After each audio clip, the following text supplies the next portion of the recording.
अगर हिंदू नाराज हुए तो फिर क्या बीजेपी का यूपी में योगी जी का नुकसान होगा? यूपी में बीजेपी नहीं है, यूपी में योगी जी की सरकार है और योगी जी और बीजेपी में अंतर है। इसलिए हम लोग योगी जी के साथ हैं। योगी जी से हमारी लड़ाई नहीं है, हमारी लड़ाई तो सिर्फ कानून से है और केंद्र सरकार से है। और मैं तो सभी देशवासियों से, प्रदेशवासियों से ये आग्रह करना चाहूंगा कि योगी जी को पुनः सत्ता में लाना है। नगीना वाले कोई होंगे, मुझे नहीं पता कौन है, वो ना चंद्रशेखर है, ना वो रावण है, ना कोई भी है।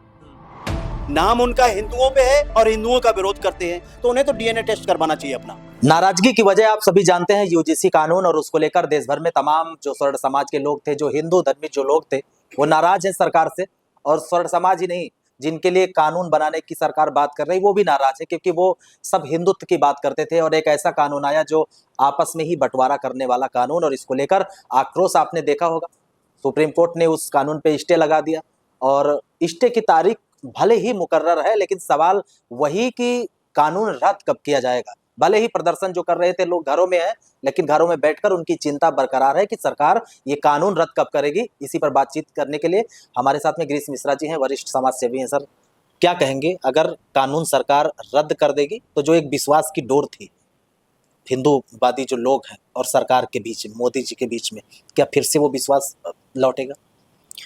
देखिए, बीजेपी का नुकसान तो हो गया, इसकी भरपाई नहीं हो सकती।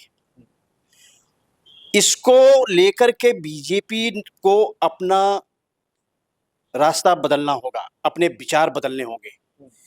श्रवण समाज या सामान्य वर्ग कभी भी उपद्रवी नहीं रहा है, कभी भी उसने अराजकता नहीं की।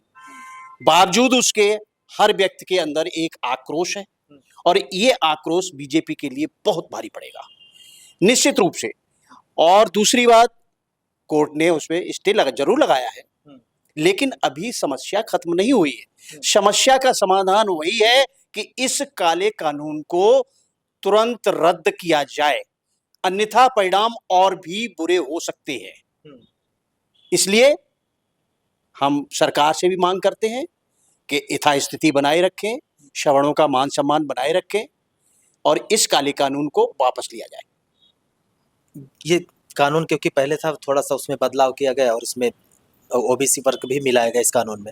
अब ये बताइए कि अब हिंदुत्व की बात हो रही थी देश में, आपसी भाईचारे की बात हो रही थी, ये हो रहा था कि 2047 में विश्व गुरु बनेगा भारत, हिंदू राष्ट्र बनेगा, और उसी बीच में ऐसा कानून आया। आप लोग इसका क्या समझते हैं? आप लोगों को क्या लगा?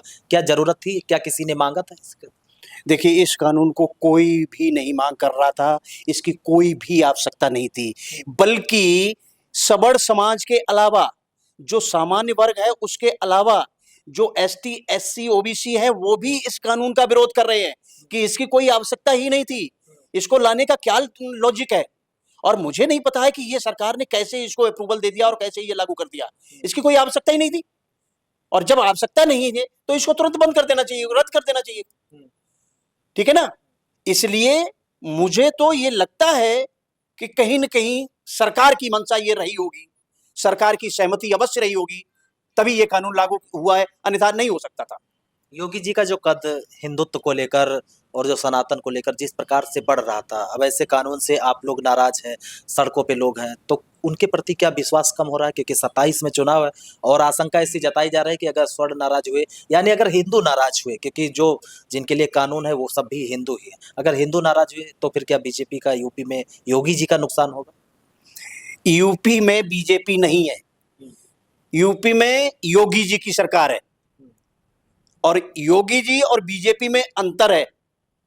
इसलिए हम लोग योगी जी के साथ हैं।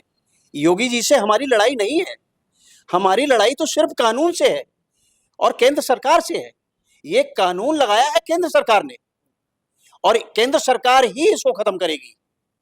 योगी जी तो बहुत अच्छा काम कर रहे हैं उत्तर प्रदेश में, और मैं तो सभी देशवासियों से, प्रदेशवासियों से ये आग्रह करना चाहूंगा कि योगी जी को पुनः सत्ता में लाना है। हमारी लड़ाई यूजीसी पे है, केंद्र सरकार से है, योगी जी से नहीं है बिल्कुल भी। योगी जी से कोई कोई नाराजगी नहीं, योगी जी बहुत अच्छा काम कर रहे हैं, योगी जी के लिए हम लड़ भी जाएंगे।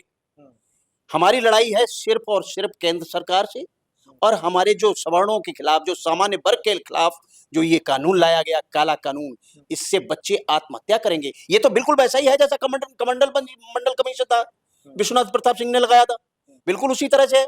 आज नहीं तो कल बच्चे आत्महत्या करेंगे, उसका कौन जिम्मेदार होगा? ये बहुत गलत है। इसको मेरा निवेदन है सुप्रीम कोर्ट से भी और भारत सरकार से भी कि इस कानून को रद्द किया जाए। 29 में जो चुनाव होगा, इसका कितना प्रभाव देखते हैं इसका? देखिए 29 का अभी बहुत लंबा समय है, अभी आकलन करना या कहना बहुत जल्दबाजी होगी, और क्या परिस्थितियां बनती हैं, सरकार क्या स्टैंड लेती है, उसमें बहुत कुछ निर्भर करेगा। अभी कुछ कहना जल्दबाजी होगा।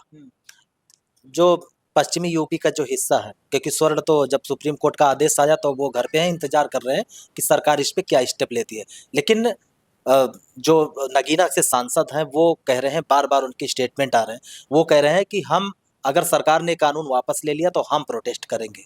अब उसमें उनके साथ जो प्रोटेस्ट करने वाले भी लोग हैं वो सब भी हिंदुत्व से ही जुड़े लोग हैं, वो भले दलित हो या पिछड़े हों, लेकिन हैं सब हिंदू ही। इसको क्या देखते हैं? ये तो तालमेल एक तरीके से गड़बड़ हो जाए। देखिए कोई तालमेल गड़बड़ नहीं है। यहाँ पर क्या है कि सामान्य वर्ग इस चीज का विरोध कर रहा है, उसके साथ में एसटी, एससी, ओबीसी सभी इसका विरोध कर रहे हैं। एक नगीना वाले कोई होंगे, मुझे नहीं पता कौन है, वो ना चंद्रशेखर है, ना वो रावण है, ना कोई भी है, नाम उनका हिंदुओं पे है और हिंदुओं का विरोध करते हैं, तो उन्हें तो डीएनए टेस्ट करवाना चाहिए अपना, पहली बात। दूसरी बात, जब सभी सामान्य वर्ग एसटी, एससी, ओबीसी भी इस काले कानून का विरोध कर रहे हैं तो फिर उसमें कोई गुंजाइश नहीं रह जाती है। रावण रावण कोई मायने नहीं रखते इस चीज पे। इसलिए सरकार को ये रद्द कर देना चाहिए कानून, और उससे कोई बहुत बड़ा फर्क नहीं पड़ेगा। अरे ऐसे 2-4 लोग तो होंगे ही जो उसका विरोध करेंगे। सही मायने में ये देखिए आप, उसमें हमारे साथ में ओबीसी, एससी, एसटी, सामान्य वर्ग सभी इसका विरोध कर रहे हैं। उनका कहना है कि जो एससी है, एसटी है, ओबीसी है, इस वर्ग की लड़ाई मैं लड़ रहा हूँ। चंद्रशेखर रावण का कहना है, कहते कि और नेता नहीं। जबकि आपने देखा होगा अखिलेश यादव हो चाहे मायावती हो, यूजीसी को लेकर सबने बात कही और उन्होंने कहा सरकार को ऐसा कानून न लाए जिसमें आपस में ही लोग लड़े। लेकिन उनका थ्योरी थोड़ा अलग है, वो कह रहे हैं कि इनका लड़ाई मैं लड़ूंगा। अरे वो खुद अपनी लड़ाई पहले लड़ लें, वो राजनीति कर रहे हैं, राजनीति करें, ठीक है। दूसरी बात ये है कि वो सही कह रहे हैं कि इसमें सभी लोग हैं, वो लड़ाई अपनी लड़ें, वो किसी की लड़ाई न लड़ रहे हैं और न लड़ना चाहते, वो राजनीति कर रहे हैं, वो राजनीति करें, हमें कोई दिक्कत नहीं है।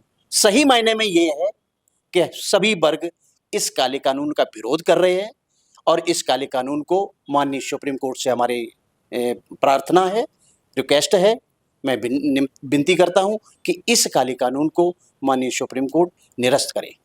ये पूरे भारत के हित में होगा।